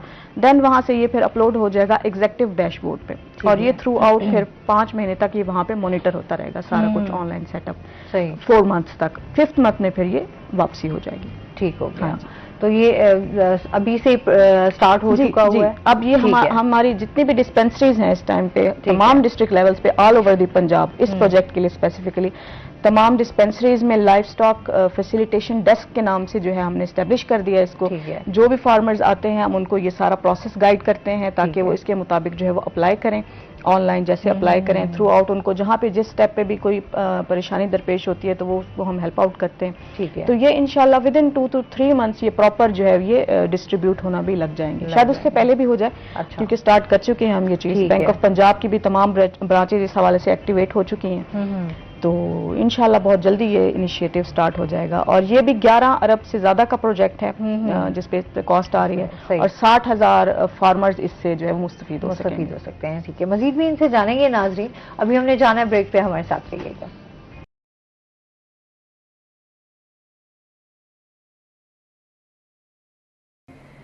वेलकम बैक नाजरीन। जी, हम बीमारियों के हवाले से बात कर रहे थे कि जानवरों को कौन कौन सी बीमारियां जो हैं वो हो सकती हैं। जी जी। अच्छा, नॉर्मली जिस तरह आजकल सीज़न चल रहा है उसमें हमारे पास वैक्सीनेशन अवेलेबल है। ब्लैक क्वार्टर एक डिजीज़ है लार्ज एनिमल्स की। इसके अलावा मुर्गियों की बात करें तो रानीखेत बहुत कॉमन एक बीमारी है, उसकी भी वैक्सीन हम कर रहे हैं। तो अल्हम्दुलिल्लाह ऐसा कोई केस बनता नहीं है कि जिसमें कोई ज़्यादा आउटब्रेक हो, कोई ज़्यादा तादाद में। तो अगर प्रॉपर वैक्सीनेशन हो जाती है वो हम इंश्योर करते हैं कि 100% वैक्सीनेशन हो जाए। सही। तो जब वो वैक्सीनेशन हो जाती है तो ऑटोमेटिकली जो है वो डिजीज़ प्रिवेंशन हो जाती है, तो डिजीज़ आउटब्रेक ऐसा होता नहीं है। तो वो टाइम टू टाइम हमारे पास जैसे वैक्सीन होती है वो चल रही होती है। कॉमन जो हम सर्विसेज प्रोवाइड करते हैं अपनी डिस्पेंसरीज में, जो हर तहसील लेवल पे, हर मतलब यूनियन काउंसिल लेवल पे डिस्पेंसरीज हमारी हैं, वेटरनरी डिस्पेंसरीज, वहाँ पे ट्रीटमेंट की फैसिलिटी भी है, वहाँ पे वैक्सीनेशन की फैसिलिटी भी है, डिवर्मिंग भी है। डिवर्मिंग का यही होता है कि डिवर्मिंग हर 6 महीने बाद या 1 साल के बाद एनिमल्स को लाजमी कराएं, क्योंकि उनके पेट में अगर कीड़े हो जाएं तो फिर वो उस तरह से खुराक भी कम कर देते हैं लेना, फीड इनटेक कम हो गई, उसके अलावा उनकी जो है वो पानी का पीना भी वो छोड़ देते हैं और साथ ही साथ जो है बहुत कमज़ोर हो जाते हैं। और जैसे वो कमज़ोर होंगे अल्टीमेटली जो है वो उसका मिल्क प्रोडक्शन पे इम्पैक्ट पड़ेगा। और अगर आप मीट प्रोडक्शन के लिए भी बढ़ा रहे हैं तो जाहिर है वो गोश्त उसमें नहीं होगा, उस पर भी इफेक्ट होगा। तो ये 3-4 चीज़ें लाजमी हैं। अगर जो फार्मर्स हैं हमारे लाइफ स्टॉक फार्मर्स, अगर वो इन चीज़ों पे जो है वो अमल कर लें, इन चीज़ों को वो है टाइम टू टाइम मोनिटर कर लें, स्पेसिफिकली 2-3 चीज़ों का ख्याल उन्होंने खुद रखना है, बैलेंस डाइट और साथ साफ पानी, ये 2 चीजें हैं। और सैनिटेशन, सफाई तो बहुत ज्यादा जरूरी है। तो ये चीजें हैं, अगर ये वो कंट्रोल कर लेते हैं, बाकी फिर वैक्सीनेशन हमारी रिस्पॉन्सिबिलिटी है, डिवर्मिंग हमारी रिस्पॉन्सिबिलिटी है और ट्रीटमेंट हमारी रिस्पॉन्सिबिलिटी है। ये चीजें अगर कवर हो जाती हैं तो 99% जो है वो इंशाल्लाह बीमारी नहीं आती। तो मेन इसमें हम दोनों का म्यूचुअल मतलब कॉपरेशन है, डिपार्टमेंट का भी और इदारे का भी और फार्मर्स का भी। तो इस तरह से है। तो बाकी जो है वो इसके अलावा जो अच्छा, अभी आपके इदारे की तरफ से आप जिस तरह से काम कर रहे हैं, तो क्या लाइफ स्टॉक के हवाले से क्या प्लान्स हैं, क्या प्रोजेक्ट्स हैं? जी, सीएम साहिबा ने अभी रिसेंटली 2 प्रोजेक्ट्स जो है वो अनाउंस किए हैं। उनका बड़ा अच्छा मतलब इनिशिएटिव है, इस हवाले से अच्छा विजन है। तो उसमें एक प्रोजेक्ट जो है वो तो स्पेसिफिकली साउथ पंजाब के लिए है। साउथ पंजाब की गरीब बेवा खवातीन और मुतलका खवातीन, उनके लिए है जो उनको बड़े जानवर दिए जाएंगे, गाय और भैंस मुफ्त दिए जाएंगे। और एक जानवर की आप समझ लें कॉस्ट जो है वो 2 लाख रुपए है। तो ये पूरा जो प्रोजेक्ट है तकरीबन 2 अरब से ज्यादा इस पे जो है वो इन्वेस्टमेंट है गवर्नमेंट की तरफ से। तो एक जानवर की इतनी है और ये डिस्ट्रिक्ट वाइज है, हर डिस्ट्रिक्ट में मतलब 913 जानवर हर डिस्ट्रिक्ट में जो डिस्ट्रीब्यूट किए जाएंगे। अब वो जानवर जो है वो प्रेग्नेंट भी हो सकता है, नॉन प्रेग्नेंट भी हो सकता है at the time of distribution. तो फिर ये एक देखिए आप कितना बड़ा एक ये रिलीफ है उस गरीब बेवा खातून के लिए कि जिसका कोई और जरिया माश नहीं है, तो उसको कितनी हेल्प हो जाएगी इससे। वो उसका दूध बेच भी सकती है। तो जाहिर है वो फिर प्रेग्नेंट अगर जानवर है तो जो उसका आगे काफ है या मेल या फीमेल, उसको आगे वो ग्रो भी कर सकते हैं। तो मतलब ये एक नस्ल है, एक लाइफ स्टॉक से मुराद वही कि एक जिंदा एक जीती जागती जो है वो एंटिटी उनकी चीज़ है उनके पास, तो वो उसको फर्स्ट जो है वो आगे प्रोलिफरेट होनी है। अच्छा, क्या प्रोसीजर है? क्योंकि जाहिर सी बात है जो इस तरह की खवातीन जो हैं वो किस तरीके से जो है वो ले सकती हैं, ये भी थोड़ा सा जी। प्रोसेस इसका ये है कि सबसे पहले तो ये है कि वो रिहायशी पंजाब की होनी चाहिए। ठीक है। तो उसके अलावा जो उसका मोबाइल नंबर है वो उसके अपने नाम पे रजिस्टर होना चाहिए। ठीक है। और उसके पास उसका नेशनल ID कार्ड होना चाहिए ओरिजिनल। सही। और उसके अलावा वो सिंपल उसने जो है वो 8070 पे मैसेज करना है अपना ID कार्ड नंबर लिख के। नेक्स्ट उसको जो है वो फिर मैसेज आएगा कि वो रजिस्टर है या नहीं। अब वो रजिस्टर इस तरह से होता है कि हमारा जो सेटअप है ना 9211 हमारा एक ऑफिशियल नंबर है। जो भी हमारे पास डेली की बेसिस पे केसेस आते हैं तो हम उसको ऑब्वियसली रिटर्न तो करते ही हैं मैनुअल फॉर्म में, साथ ही साथ हम उसको एक ऐप के थ्रू अपलोड करते हैं। तो वो सिस्टम में फीड हो गया, वो हायर अप सेक्रेटरी लेवल तक, CM लेवल तक, वो हर कोई मतलब वो उसको देख सकता है डैशबोर्ड पे। तो ये वहाँ पे उसकी रजिस्ट्रेशन लाजमी है ताकि हमें पता हो कि आया ये बंदी फेक है ओरिजिनल है, हो सकता है इसने वैसे ही कह दिया हो, मतलब डॉक्यूमेंटेशन वेरीफाई ना हो या इस तरह से। तो वो हमारे पास उसका लाजमी उसका डेटा होना चाहिए कि ऑलरेडी वो सर्विसेज ले रही है, कुछ ना कुछ जानवर उसके पास हैं, कुछ भी इस तरह का सेटअप। ठीक है। तो जैसे ही हमने उसको चेक करना है, मैच करना है, अगर तो रजिस्टर नहीं है तो हम उसको फौरी तौर पर फिजिकली वेरीफाई करके उसको रजिस्टर कर देंगे। ठीक है। नेक्स्ट फिर जो है ये प्रोसेस मजीद जो है वो बढ़ेगा, जिस तरह सारे अप्लाई करेंगे, एप्लीकेशन होंगी, तो नेक्स्ट फिर जो है इसको मजीद ट्रांसपेरेंट करने के लिए सिस्टम ऑनलाइन किया गया है कि मैनुअली कम से कम हो, ऑनलाइन से। लेकिन इससे पहले जो प्रोजेक्ट अब रिसेंट जो बिल्कुल स्टार्ट होने वाला है वो है लाइफ स्टॉक किसान कार्ड। ठीक है। अभी हम इसके प्रोसेस में ज्यादा मतलब हैं। उसमें यह है कि जो है कर्जा मिलेगा लाइफ स्टॉक फार्मर्स को जिसके पास 5 से 10 जानवर हैं, मेल जानवर मतलब कटे या बछड़े, नर जानवर अगर उसके पास है 5 से 10 जानवर, तो उसको फी जानवर के हिसाब से 27,000 रुपए का कर्जा मिलेगा। ठीक है। और सपोज अगर 5 जानवर हैं तो 1,35,000 उसको मिलेगा, अगर 10 जानवर हैं तो 2,70,000। मतलब 1,35,000 से 2,70,000 तक की वो कर्जा उसको मिलेगा। 4 माह के लिए कर्जा मिलना है और जो 5वां मंथ होगा उसमें कर्जे की वापसी होगी। और ये बिल्कुल इंटरेस्ट मार्कअप, अच्छा इंटरेस्ट फ्री बिल्कुल इंटरेस्ट फ्री है। इस ठीक पे है। जो भी इंटरेस्ट होगा या उस पे प्रॉफिट होगा सपोज वो गवर्नमेंट खुद बेयर करेगी, फार्मर्स को बिल्कुल फ्री ऑफ कॉस्ट उस तरह से मिलेगा। ठीक है। और ये कर्जा 4 माह का है? हाँ जी, 4 माह का, 4 माह के बाद आपने वापस करना है? 5th मंथ इसकी वापसी है। अच्छा ठीक अब है। उसके लिए ये चीज नहीं है कि इनको रकम इन कैश नहीं मिलेगी, इन हैंड नहीं मिलेगी। अच्छा। उसका जब कार्ड बनने का भी एक प्रोसेस है, वो मैं थ्रू आउट सारे कुछ 8-10 स्टेप्स हैं, वो मैं जल्दी से बता देती हूँ। उसमें सबसे पहले वही तरीका है कि जो अहल है इस चीज के लिए, अहल के लिए वही उसका नंबर रजिस्टर होना चाहिए, ठीक है। उसके अपने नाम पे रजिस्टर हो, उसके पास नेशनल आईडी कार्ड हो, सही। पंजाब का वो रेजिडेंट हो, और जानवर जितने शर्त है उतने हो उसके। ठीक है। देन वो जो है वो सिंपल अपना CNIC नंबर टेक्स्ट कर देगा 8070 पे। अगर वो रजिस्टर है 9211 से तो it's well and good, next उसका प्रोसेस चलेगा। अगर ठीक वो है। रजिस्टर नहीं है तो अपनी करीबी लाइफ स्टॉक डिस्पेंसरी से वो जाके अपने आप को रजिस्टर करवाएगा। ठीक है। देन फिर नादरा वेरिफिकेशन करेगी, उसके बाद PDM जो है PMD डिपार्टमेंट उसकी वेरिफिकेशन करेगा। ठीक है। देन जो है फिर उसके बाद वेरिफिकेशन जाएगी बैंक ऑफ पंजाब के पास, क्योंकि बैंक ऑफ पंजाब ने कार्ड इशू करना कार्ड है। इशू करना है, हाँ जी। ठीक हो गया। वो फिर मजीद वेरीफाई करेंगे कि आया ये जिस बंदे ने अप्लाई किया है कि सही है, कोई मनी लॉन्ड्रिंग में तो इन्वॉल्व नहीं है, या कोई इस तरह के कोई और ऑलरेडी कोई लोन स्कीम में तो नहीं है ये शामिल। जब वहां से भी वेरिफिकेशन हो जाएगी देन उसकी फिजिकल वेरिफिकेशन होगी उसकी एनिमल्स की, वो अर्बन यूनिट डिपार्टमेंट उसमें इन्वॉल्व होगा, वो फिजिकली वेरीफाई करेंगे कि वाकई इसके जानवर इतने हैं या नहीं जितनी शर्त है। उसके बाद फिर बैंक ऑफ पंजाब और पाकिस्तान इंफॉर्मेशन टेक्नोलॉजी बोर्ड इनका आपस में कोऑर्डिनेशन होगा, इनकी कम्युनिकेशन होगी, देन ये फिर आगे मूव करेंगे। ये सारे स्टेप बाय स्टेप है। और देखें आपके इतने ज़्यादा जब डिपार्टमेंट्स इन्वॉल्व होंगे, 5 to 7 डिपार्टमेंट्स, तो इंश्योर 100% ट्रांसपेरेंसी। तो देन जो है जब ये वेरिफिकेशन कंप्लीट हो जाएगी और फाइनल हो जाएगा कि भाई अब हम इनको ये फैसिलिटेट करने वाले हैं, सही। तो देन हमारा फिर यहाँ पे रोल ये आएगा कि हमारा जो डिपार्टमेंट होगा वो उन एनिमल्स की टैगिंग कर देगा। ठीक है। तो मतलब एक किस्म का वो आपने एक सिंबल दे दिया उनको कि भाई ये जो जानवर हैं ये फैसिलिटेट हो रहे हैं इस फैसिलिटी में, इस मतलब इस स्कीम में।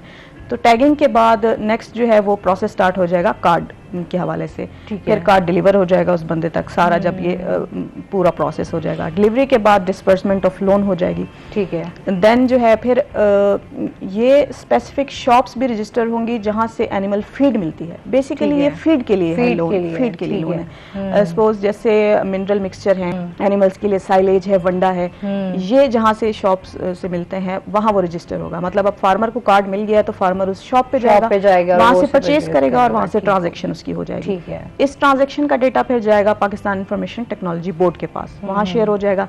देन वहां से ये फिर अपलोड हो जाएगा एग्जीक्यूटिव डैशबोर्ड पे, और ये थ्रू आउट फिर 5 महीने तक ये वहां पे मॉनिटर होता रहेगा सारा कुछ ऑनलाइन सेटअप, सही। 4 मंथ्स तक। 5th मंथ में फिर ये वापसी हो जाएगी। ठीक हो गया। हाँ। तो ये अभी से स्टार्ट हो चुका हुआ है। अब ये हमारी जितनी भी डिस्पेंसरीज हैं इस टाइम पे तमाम डिस्ट्रिक्ट लेवल्स पे ऑल ओवर द पंजाब इस प्रोजेक्ट के लिए स्पेसिफिकली तमाम डिस्पेंसरीज में लाइफ स्टॉक फैसिलिटेशन डेस्क के नाम से जो है हमने एस्टेब्लिश कर दिया इसको। जो भी फार्मर्स आते हैं हम उनको ये सारा प्रोसेस गाइड करते हैं ताकि वो इसके मुताबिक जो है वो अप्लाई करें, ऑनलाइन जैसे अप्लाई करें। थ्रू आउट उनको जहाँ पे जिस स्टेप पे भी कोई परेशानी दरपेश होती है तो वो उसको हम हेल्प आउट करते हैं। ठीक है। तो ये इंशाल्लाह विद इन 2 to 3 मंथ्स ये प्रॉपर जो है ये डिस्ट्रीब्यूट होना भी लग जाएंगे, शायद उससे पहले भी हो जाए। अच्छा। क्योंकि स्टार्ट कर चुके हैं हम ये चीज़, बैंक ऑफ पंजाब की भी तमाम ब्रांचेज इस हवाले से एक्टिवेट हो चुकी हैं। तो इंशाल्लाह बहुत जल्दी ये इनिशिएटिव स्टार्ट हो जाएगा। और ये भी 11 अरब से ज़्यादा का प्रोजेक्ट है जिसपे कॉस्ट आ रही है, और 60,000 फार्मर्स इससे जो है वो मुस्तफीद हो सकते हैं। ठीक है, मजीद भी इनसे जानेंगे नाजरीन। अभी हमने जाना है ब्रेक पे, हमारे साथ रहिएगा। में जॉगिंग, सिंपल एक्सरसाइज, जंप वगैरह जिस तरह से रनिंग आप करें तो ये आपके लिए बेस्ट है। ठीक है। अदरवाइज बेस्ट प्रेफरेंस यही है कि कोई फिटनेस क्लब ज्वाइन कर लें।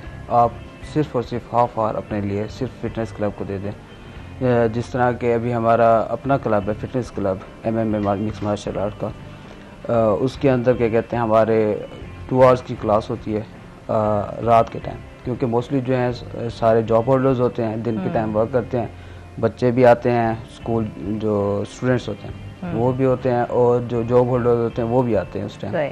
तो मोस्टली रात के टाइम फ्री होते हैं, रात के टाइम आते हैं, उस टाइम 1 आवर की उनकी क्लास होती है, फिटनेस क्लास होती है। उसके बाद इन केस अगर वो कहते हैं कि हमने मिक्स मार्शल आर्ट MMA के अंदर भी पार्टिसिपेट करना है तो उसके लिए फिर अलग से एक और क्या कहते हैं सेशन होता है उनका कि जिसके अंदर ये चीज़ पार्टिसिपेट करते हैं। सही है। तो अच्छा, क्योंकि जिम में भी जाके मोस्टली होता है कि लोगों का आजकल तो मोटापा जो है वो बहुत ज़्यादा, इस टाइम हम लोग कहते हैं कि मोटापे की वजह से बीमारियां भी बहुत ज़्यादा हो रही हैं और फिर वो हम लोग परेशान भी। अच्छा, ये होता है कि जाहिर सी बात है अपने अपने आप को बॉडी शेप में भी लाना आपके लिए बड़ा ज़रूरी है और जाहिर सी बात है फूड का और डाइट का ख्याल रखना भी उतना ही ज़रूरी है। बिल्कुल। तो इस बारे में आप क्या कहेंगे? डाइट आपके ऊपर बहुत मैटर करती है कि आप क्या खाना खा रहे हैं, किस तरह से खाना खा रहे हैं। और जो खा रहे हैं आइदर के वो हेल्दी है कि नहीं है। जिस तरह से आजकल जो बच्चे खा रहे हैं पिज़्ज़ा, बर्गर, इस तरह के हेल्दी डाइट्स ये बिल्कुल भी नहीं है, जंक फूड्स ले रहे हैं। हेल्दी फूड्स के लिए एक सब्जियां खाएं वो, और सैलेड लें, सैलेड को प्रॉपर यूज़ करें वो, इस तरह की चीज़ें जो उनकी हेल्थ के लिए बेस्ट हैं वो लें, ना कि जंक फूड्स वो करें। और क्या कहते हैं, जिस तरह से आपने एक्सरसाइज का कहा है कि एक्सरसाइज लाजमी है, एक्सरसाइज तो बिल्कुल ऐसे समझे ना उनका पार्ट ऑफ लाइफ बना लेना इस चीज़ के लिए, तो ये चीज़ ज़रूरी है इनकी। सही। अच्छा, क्योंकि हमारे हम सबसे ज़्यादा ये चीज़ अभी आज आती है देखने में कि कोई अच्छा ट्रेनर जो है वो इस तरह का मौजूद है जो आपको प्रॉपर गाइड कर सके, आपको प्रॉपर जो है वो आपको ट्रेन भी कर सके ताकि आप अपनी फिटनेस को उसी तरीके से लेकर चल सकें। तो उस हवाले से क्या आप समझते हैं कि किस तरीके से पता चलेगा कि एक अच्छा ट्रेनर है जो आपको गाइड कर सकता है? फर्स्ट ऑफ ऑल तो ऐसे है ना कि आप ट्रेनर किस तरह से आपको आजकल तो बहुत सारे लोगों ने खुद से ही जिम भी बना ली है। हाँ जी, ऐसी है। आप पहले अगर आप ट्रेनर देखना चाहते हैं तो उनका बैकग्राउंड देखें, जो आपको ट्रेन करा रहा है वो आपका बैकग्राउंड उसका किस तरह से है, आइदर कि वो उसको परफॉर्म करते हुए एक ड्यूरेशन गुजरी है नहीं गुजरी, उसके अगर कोई अगर मैं एक MMA प्लेयर हूँ, अगर क्या कहते हैं मेरा बैकग्राउंड देखेंगे तो मैंने कितनी फाइट्स डीप क्या कहते हैं प्ले की हुई हैं, कितनी फाइट्स कितने मैंने क्या कहते हैं इवेंट्स को मैंने ज्वाइन किया हुआ है, इसके अलावा कितना एक ड्यूरेशन हो गया मुझे एज अ ट्रेनर, तो ये चीज़ बहुत मैटर करती है। अगर क्या कहते हैं जो मेरे क्लब में जिनको मैं अगर क्या कहते हैं ट्रेन कर रहा हूँ वो किसी और को आगे ट्रेन करेंगे तो उनको ट्रेनिंग एज अ स्टूडेंट मिली हुई है, ट्रेनर एज अ ट्रेनिंग जो उन्हें ली हुई एज अ ट्रेनर नहीं ली हुई। उनको नहीं पता अगर आप गेम करा रहे हैं किसी को क्रैम्प पड़ जाता है तो उस क्रैम्प को किस तरह से आपने ख़त्म करना है। उन्हें जस्ट एक स्टूडेंट मेरा अगर स्टूडेंट एक्सरसाइज करते हुए उसको कहीं पे क्रैम्प पड़ता है, आई नो दैट कि उसको किस तरह से उस क्रैम्प को मैंने ख़त्म करना है। अगर वही स्टूडेंट वो कहता है कि मैंने महीना 2 महीने 3 महीने मेरे से ट्रेन लिया, ट्रेनिंग करने के बाद वो कहेगा कि मैं कोचिंग कर सकता हूँ, मैं कोच एज अ ट्रेनर कर सकता हूँ, किसी को करेगा उसको इस चीज़ का नहीं पता होगा। अब कल की बात बता रहा हूँ कि एक जॉब करता हूँ एज अ फिजिकल फिटनेस के लिहाज से, तो वहाँ पे बच्चे खेल रहे थे, तो बच्चे खेलते हुए ना आप एक बच्चे को ना बॉल लगी और क्या कहते उसके ना स्टमक पे लगी, तो सांस बिल्कुल उसका ना रुक गया और वो वहीं पे लेट गया। वो सबसे पहले ये होता है जब अगर क्या कहते हैं स्टमक पे आपका सांस रुकता है तो फर्स्ट ऑफ ऑल तो जंप करवाएं, किसी को कोई बड़ा है छोटा है जंप करवाएं, थोड़ा सा जंपिंग के बाद ना उसको रनिंग स्टार्ट करवा दें। सही। जितना ज़्यादा वो रनिंग करेगा उतना ज़्यादा उसका ना सांस में और ज़्यादा वो होगा, क्योंकि हमारा सांस ना बिल्कुल स्टक हो जाता है वहीं पे, हमें लगता है कि हमें सांस नहीं आ रहा, तो उसके लिए बॉडी का वर्क करना हमारा ब्लड सर्कुलेशन बिल्कुल ऐसे ही है, तो वो करना बहुत ज़रूरी है। अगर वो हम वहीं पे गिर जाएंगे ना हमारा सांस बिल्कुल ही वहीं पे स्टक हो जाएगा, इसके लिए ये चीज़ें बहुत ज़रूरी है। ठीक हो गया। अच्छा जी, इसके साथ ही हम अभी ब्रेक में भी बात कर रहे थे मरियम से कि मरियम हमारे यहाँ अब जो है ना वो इस हवाले से कि एक तो गोश्त के हवाले से और फिर दूसरा हम मिल्क के हवाले से आजकल इस तरह से लोग जो है वो बहुत ज़्यादा दवाइयों का इस्तेमाल करते हैं मिल्क के लिए, अगर जो है वो जानवरों को इंजेक्शन लगा दिए जाते हैं, तो उस हवाले से बताएं कि वो फिर कितना आगे सेहत के लिए भी नुकसानदेह है, उस जानवर को कितना नुकसान पहुंचता है, क्योंकि हमारे यहाँ अवेयरनेस उस तरीके से नहीं है। हमारे यहाँ लोग जानवर रख लेते हैं बट फिर उन जानवरों की उस तरीके से लुक आफ्टर नहीं करते और फिर एक लॉस से भी गुजरते हैं। बिल्कुल। क्या कहेंगे इस बारे में? इसमें यही बात है कि जो है वैसे तो ये स्ट्रिक्टली बैन भी हैं, प्रोहिबिटेड भी हैं ये इंजेक्शंस। कोई भी आपको वेटनरी प्रैक्टिशनर आपको कभी ये सजेस्ट नहीं करेगा कि आप अपने जानवर का दूध बढ़ाने के लिए उसको इंजेक्ट करें इंजेक्ट, तो ये तो बिल्कुल मना है। जो लोग खुद से ये चीज़ कर रहे हैं, वैसे तो अब काफ़ी हद तक इस चीज़ की सख्ती भी थी और शॉप्स वगैरह की चेकिंग भी थी, बहुत हद तक ये स्टॉक जो है वो चीज़ ज़्यादा हो रही होती है, बिल्कुल वो करना होता है। तो उसमें फिर ये है कि अगर जो फार्मर्स ये करते भी हैं काम तो जानवर के लिए भी नुकसान है। वो 1-2 दफा 3 दफा तो देगा दूध, हाँ। लेकिन उसके बाद वो एक स्टेज ऐसी आएगी कि बिल्कुल दूध खत्म, क्योंकि ये जानवर के अपने अंदर जो उसके बॉडी पार्ट्स हैं उसको भी डैमेज करता है। बल्कि बैक से हम बात कर रहे थे लाइफ स्टॉक इदारे के हवाले से, इसमें जानवरों की हम बात कर रहे थे, क्या क्या ये इदारे जो हैं वो किस तरीके से उनको ट्रीट कर रहे हैं। तो और कौन से जानवर, जिस तरीके से हमने गाय भैंसों की तो हमने बात कर ली, उसमें भेड़ पोल्ट्री बकरियां, भी,